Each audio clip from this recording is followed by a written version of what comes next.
Square Enix just pulled back the curtain on Final Fantasy VII Revelation, the final chapter of the remake trilogy. But the biggest jaw-dropper here isn't the spring 2027 release date, it's that they are completely killing the timed exclusivity loop. This thing is launching day one on PS5, Xbox Series XS, PC, and the Switch 2. Watching a flagship Final Fantasy skip the traditional PlayStation-only window entirely is an absolute earthquake of a strategic pivot. This is quite the contrast to Sony's recent pivot in terms of console exclusivity. I guess PC gamers should rejoice not having to wait a year or two while attempting to dodge spoilers online. Gameplay-wise, the tech team is finally flexing with the high wind. This isn't some glorified fast travel menu or a clunky overworld wrapper. We literally see characters skydiving straight off the deck of the airship right into the open world below. The sheer scale looks incredible, opening up massive, highly anticipated zones like Wutai and the Medial Archipelago with zero loading screens to ruin the momentum. As someone who had played the original game, not only this is hitting hard with nostalgia, but being able to hop on or off the deck of Highwind made it make sense traveling the world with it. But the weirdest addition is the FITS system, or Function Integrated Tactical Suitwear. Don't worry, it's not just a fancy name for cosmetic microtransactions.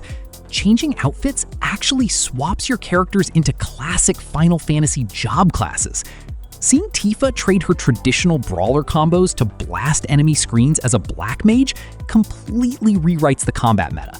It's a genius way to blend modern action mechanics with old-school RPG depth.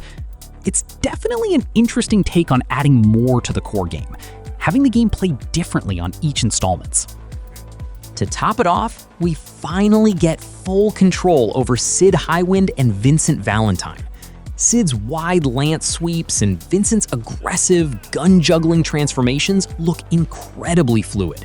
And honestly, the party is going to need every bit of that firepower.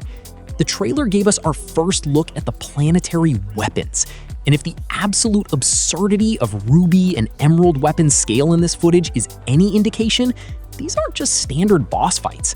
They're full-scale, multi-stage siege battles. Revelation is clearly pulling out every stop to give this 30-year legacy the explosive climax it deserves. Drop a comment and tell me which classic job class you're throwing on Cloud first. Maybe we could change him into a magic caster? Now, let's look at the next massive reveal.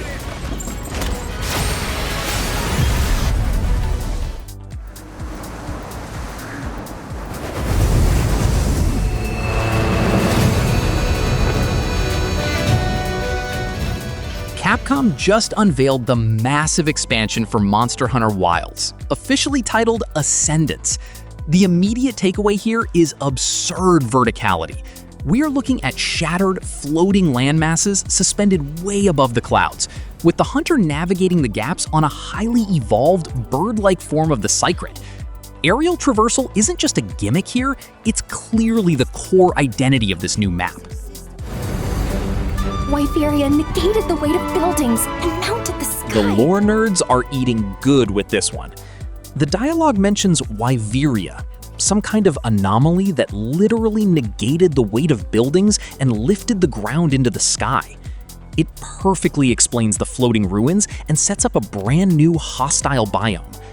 The ecosystem is distinctly alien, packed with bizarre flora and a new species of flying wyvern that looks like it has literal leafy wings.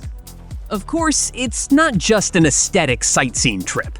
The combat footage highlights a brutal fight against a heavily armored brute wyvern channeling volatile purple energy into massive area of effect slams. Pay close attention to the hunter's weapon. It looks like a mechanical switch axe and charge blade hybrid. It heavily implies our tech level is jumping forward, likely using materials scavenged from these ancient ruins to handle the absurd power scaling of these ascended monsters. The trailer finishes on an incredibly ominous note. The music cuts and the characters start warning us about a moving natural disaster that physically alters the weather just by existing. Then we get that terrifying silhouette emerging from the dust storm. The final line sounds like an elder dragon, confirms the worst. This expansion isn't just adding a cool new zone, it's introducing a threat on a catastrophic scale. Monster Hunter Wilds Ascendance is locked in for 2027, and yes, you'll need the base game to play it. This is shaping up to be a true hardcore master rank expansion that turns the entire world upside down. Let me know down below, what weapon type are you maining when we finally drop into Wyveria, and what fits options would you think is available for Barret? If you like this type of videos, let me know, and like the video. As always, sub for more.